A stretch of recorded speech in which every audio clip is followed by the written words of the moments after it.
You have a prepaid call from Free. It's Saturday, about 1 o'clock. an inmate at the Salinas Valley State Prison, Solvat, California. This call and your telephone number will be monitored and recorded. To accept this call, say or dial 5 now.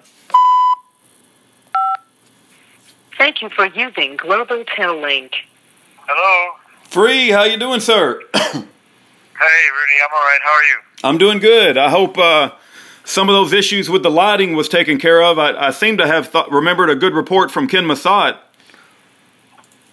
No, I couldn't hear the last part of what you said.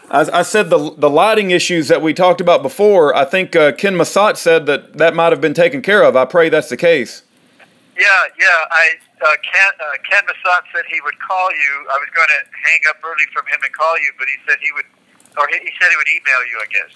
That was a couple days ago. So what happened is, whether it was a result of you guys calling in or whatever, or my pushing here, in any case, they came finally and fixed my lights. So now I got lights I can see by, which was, to me, it was more important than the flooding, because without the lights, I couldn't even see where all the flood was coming from. Yeah. Cracks in the floor, cracks in the wall, cracks in the ceiling, and whatnot. And, so I could try to plug it up and deal with it as it came in the cell before it became a lake.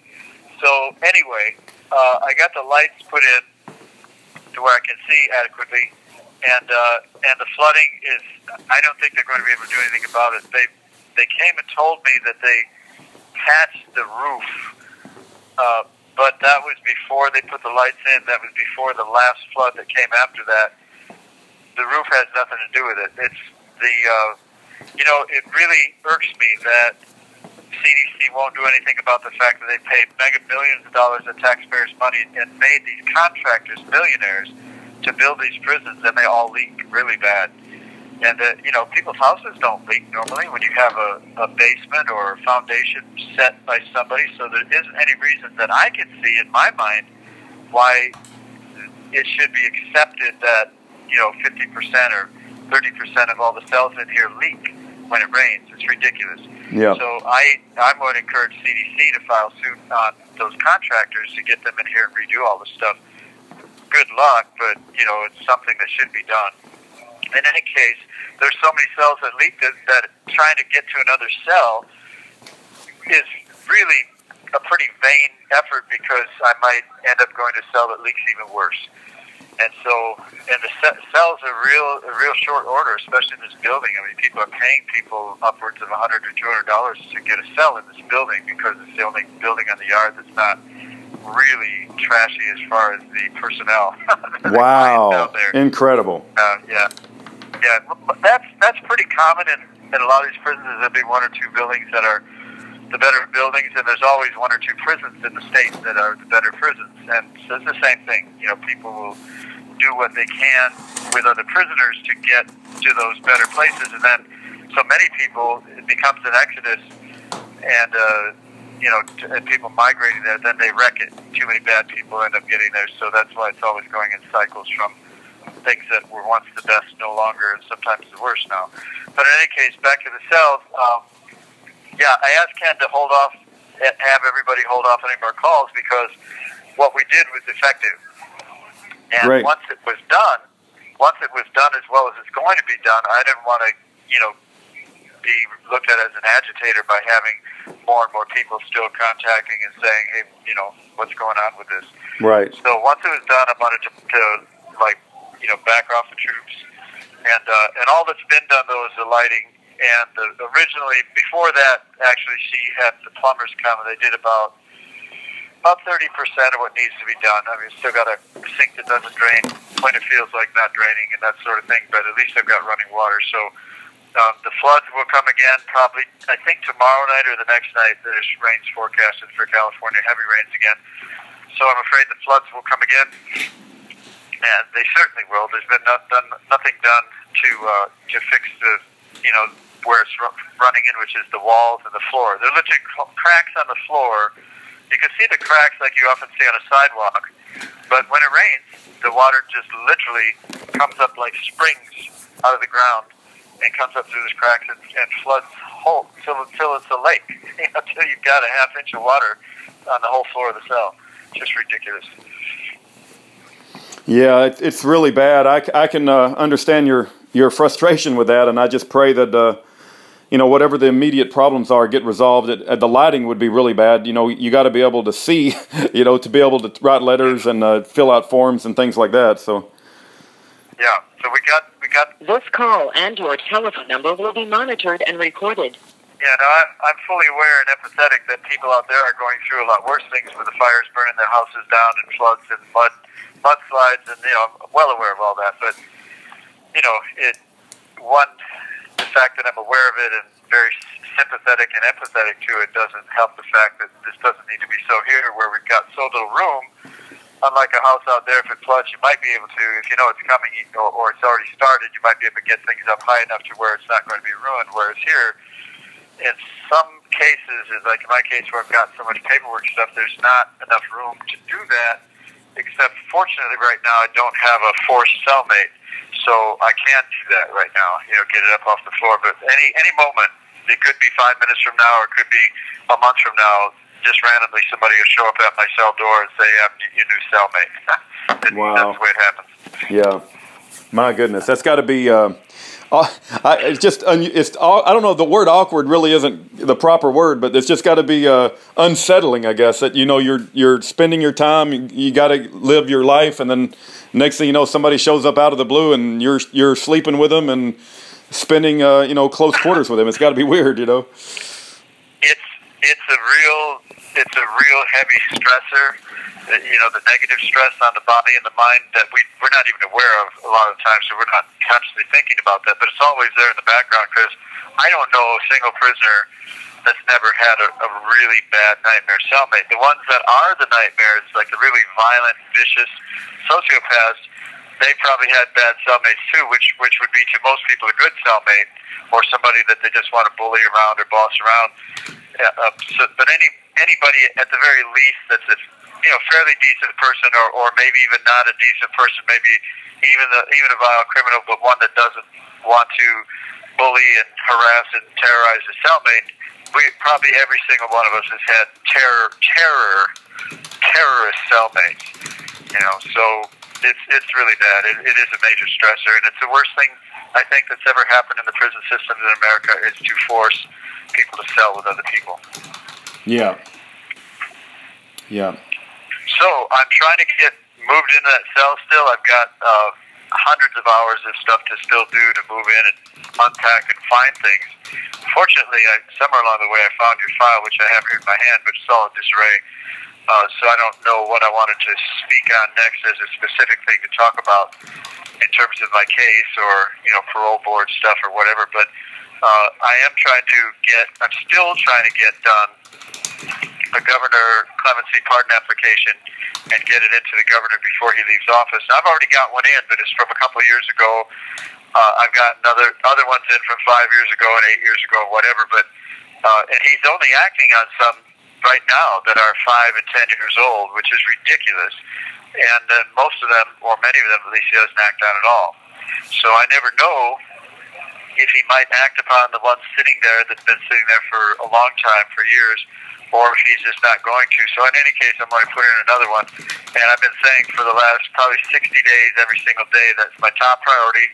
Get that done and in, and it's still not done and in. It's just every moment, every hour is something new. Anyway, so I sacrifice meals and sleep and showers and all that stuff to try to get some of these things done, and I still am not effective at getting them done. So that's next, is that, and then I'm going to try to get parole hearing advanced, which means set sooner than that set off, which I'm pretty sure I'm going to succeed at, but I'm not sure how much sooner they'll set it for. But I think I could get it set maybe for sometime in the first 6 months of next year, the hearing. And if I get the hearing set, as long as they don't, as long as they're not continuing on with their normal thing they've been doing for decades of hitting me with false rule violation reports right before I go to the board, if they don't do that, I should be granted parole. Man, So I tell you, free, all of heaven will rejoice, and I can't tell you, we need some good news. So I pray, I don't mean to sound selfish, but not only for your sake, after 36 years, 37 years, I guess if it's next year, that you get out of there, but we desperately need some good news, and I would love to talk with you on a phone outside of this satanic prison system, and you have actually made it out of that hellhole, because we are just hearing horrific story after horrific story. I'm talking murders in prison, abuses in prison, more innocent people being thrown in prison. And I just pray that God does allow you to get out of there, man. That would be wonderful.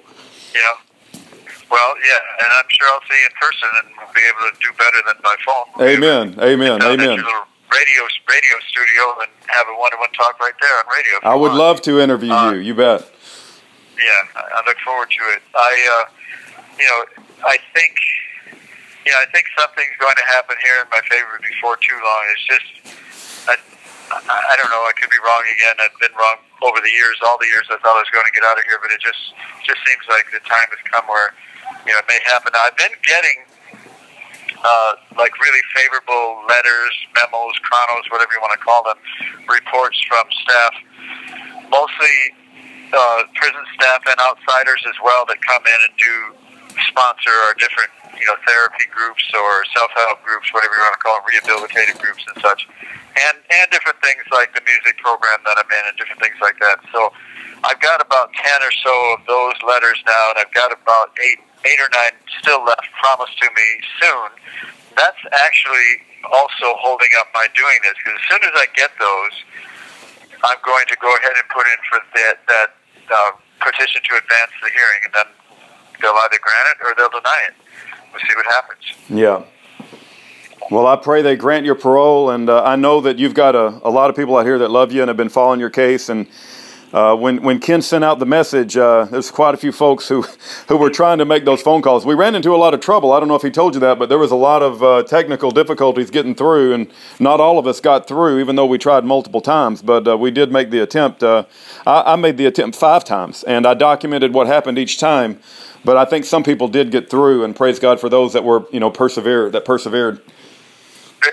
All I know from Ken is Barry Armitage had a very good conversation with the warden. And this warden is really a good person. Good. I'm just totally convinced she's for real and really good-hearted, decent, fair, just individual. So, yeah. I want to commend her, and I want everybody to know that if they get a chance to talk to her in person ever about anything about my situation or some kind of need like we just dealt with, that she's really a good person. This call and your telephone number will be monitored and recorded. In fact, I'm certain that in 36 years I've never once been able to get a warden on the phone with anybody, any of my supporters calling in for anything. And believe me, Gail's made hundreds and hundreds of calls over the years to wardens' offices, and never once, because they think they're God. And this woman is just a down-to-earth, decent person that realizes she's just a person in a warden's position, and she'll, if you got it coming, and it's the just and right, she'll try to take care of it. So yeah. I have that to say about her. That must have been God, because you couldn't have asked for a better person to speak on your behalf than Barry. I mean, I'm so impressed. And you can tell Barry has a great, deep love for you, and she cares about you. So having her speak to the warden must have been an act of God. And we need to pray for that warden, because I'm concerned if she really is a good person, as you say, they'll probably try to fire her. So we need to pray that she can maintain her job. Did you see the movie Brubaker? Have you ever seen the movie? I think I did see the movie. Yes, I think I did.